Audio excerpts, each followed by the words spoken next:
was for it, the head of the CBP union was for it, and then Trump swooped in to kill it. Not because he thought it was bad policy, but because he didn't want that issue to get better, because if it got worse, it would be better for him politically. And I'll ask Senator Johnson about that, because there were a number of provisions that Republicans, including Mitch McConnell, ended up in the final product, felt that there was something they could not vote for there, and they could not move forward. Come on, we know why they didn't move forward. They moved forward because Donald Trump swooped in. He said, I don't want Joe Biden to get a win. Many of them that it was a flawed piece of legislation that had too many loopholes and other things they couldn't support. This is how Washington Post, what happened. This is how they described the border situation. Illegal border crossings soared in the months after Biden took office and immediately rolled back many Trump-era restrictions. They go on to say the number of people taken into custody by the U.S. Border Patrol has reached the highest levels in the agency's 100-year history under Biden, averaging 2 million per year. And there's a lot of that attributed to the fact that there were dozens of things done under the Trump administration that this administration rolled back. And Vice President Harris is part of this administration and had a leading role, according to mainstream media, on handling the border. Let's get real. Border crossings are down in the wake of President Biden's executive actions that he took after Congress failed to act. So he could have taken action. He wanted Congress to resolve that because that would have been more durable. But when Trump came in, talked Republicans out of their own bipartisan project because he didn't want the issue to get better. Remember, the worse things are at the border, the better things get for Donald Trump. So he has a vested interest in it remaining chaotic down there. I think this also helps to explain why he didn't exactly conclusively solve it when it was his turn. But I saw something else really important happening at the Republican National Convention on the border and the talk about immigration, which we all recognize is a problem, which is they tried to paint this narrative that if you live somewhere far from the border and immigration hasn't affected you personally, you need to think that immigration is a driver of crime. That was the real message. Immigration leads to crime. Well, there are blue state governors and mayors who say every state is a border state now. That's Democrats. Yeah, and now they're saying, but what the false message of the RNC was that this is leading to an increase in crime. Well, and I think it's really important that we talk about crime. Have been very high profile about people. If they had not been in this country illegally, this is my people point, would still right? be alive. Trying to make people think that crime is up when crime is down under Joe Biden and crime was up under Donald Trump. Now, I don't know how often that gets reported on this network, so if you're watching this at home, do yourself a favor and look up the data. Well, we invite that. Great. So if you look this up at home, you will know that crime went down under Biden and crime went up under Trump, and I think the violent crime, for sure. So I think the really important thing to ask is, why would America want to go back to the higher crime that we experienced under Donald Trump? Okay. That was Secretary Pete Buttigieg on Fox News, making that Fox host immediately regret her decision to bring Pete Buttigieg on, because every time Pete Buttigieg is on Fox, not only does Pete shut down their talking points, but he shuts down Donald Trump and his lies, doing such a great job making the argument of the destruction Donald Trump did, not only as president, but while Joe Biden was president, trying to interfere with pushing this country forward, trying to stop policy that would secure the border, trying to cause chaos in the House and in the Senate through his Republican advocates. And I think Pete does such a great job there, but that is not the only clip from that interview that I want to show you, so stick around. But before we get to it, make sure that you hit that subscribe button, you leave a like on the video, you hit the thumbs up. It really helps support this growing channel, this new channel that we are growing right now, and it really means the world to me. It really does. And now, on to more Pete.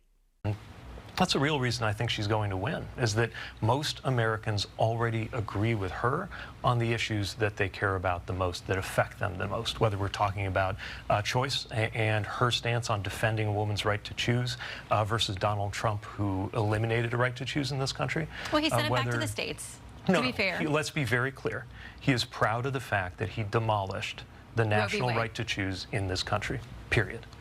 But there are states that are figuring this out. I mean, there are some that are, I mean, it's nearly impossible, a 6-week ban or less. But there are others, there are states in this country that allow no restrictions up until the due date of a child. There was a national right to choose in this country, law of the land, for 50 years, which the vast majority of Americans believe was the right thing to do. But Donald Trump made a promise when he was a candidate, one of the few promises he actually kept, by the way. You know, he didn't keep his promise of 6% economic growth. He didn't keep his promise to drain the swamp. He did have a pandemic to deal with. But even before the pandemic, America went into a manufacturing recession, which really hurt places like where I come from in the industrial Midwest. But anyway, my point is, He broke his promise for that kind of economic growth. He broke his promise to pass an infrastructure bill, right? He said he would do that. He failed to do it. The Biden-Harris administration got it done. He even broke his promise to that January 6th mob when he said, I will be at your side when you march down to the Capitol. But he actually did keep two promises. He kept his promise to destroy the right to choose in this country, and he kept his promise on tax cuts for the rich. And if you want to know what a second Trump term would be like, I would start by looking at those rare promises that he actually managed to keep. He did say that he wanted to get rid of Roe v. Wade, but again, send it to the states where they are hashing this out empower the states to have eliminate women's access to abortion. And also, as you know, the Republican Party continues to be interested in a national abortion ban. Which he's disavowed completely. Yeah, he's disavowed a lot of things. I don't believe him. Because he lies all the time.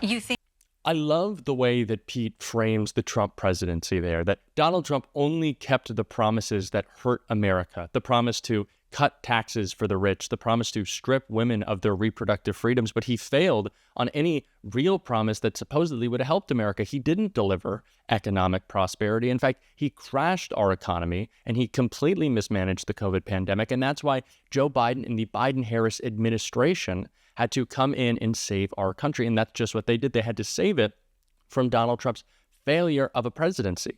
And so I love the contrast that Pete is making there, the incredible message that he's delivering. And that's why he is in contention right now, one of the contenders to be Vice President Kamala Harris's running mate in this race. And if you think that Pete should be on the ticket with Kamala Harris, let me know in the comments. I see a lot of comments about maybe a Governor Josh Shapiro or a Governor Tim Walz is a great running mate for Kamala Harris. But if you think it should be Pete, let me know in the comments. I'd love to see that. But this isn't the only example of Pete going on national TV, calling out Donald Trump. Of course, when it's on Fox, it's that much more sweeter, shutting down the Fox News propaganda outlet. But Pete actually went on MSNBC a couple of days ago and called out Donald Trump in just the most perfect way. And so we're going to go ahead and check that out. Donald Trump and his campaign have suggested that he may not follow through with the debate in September that had been scheduled to be with President Biden. Now, of course, would be the vice president, assuming she does wrap up the nomination as expected. What do you make of that? It's extraordinary. Tough talk is this guy's calling card. And now there's this extraordinary show of weakness. He agreed to, he said anytime, any place. But more than that, he agreed to this specific debate on this specific network on this specific date. And now he's pulling out. And of course, it shows that he's afraid. It shows that he knows if the two of them are on a stage together, it's not going to end well for him.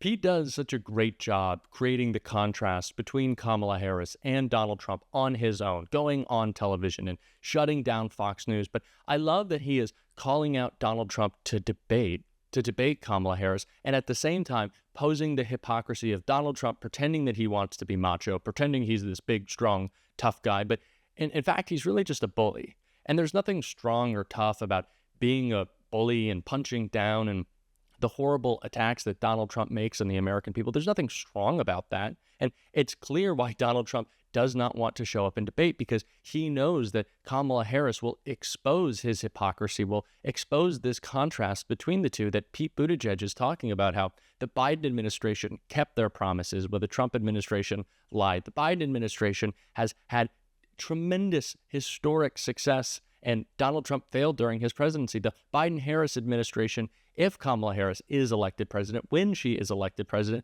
will continue on having this historic success, investing in battling climate change, investing in infrastructure, lowering prescription drug prices. This is the contrast that Pete is presenting. This is what he's talking about, and this is why Donald Trump is so scared to debate.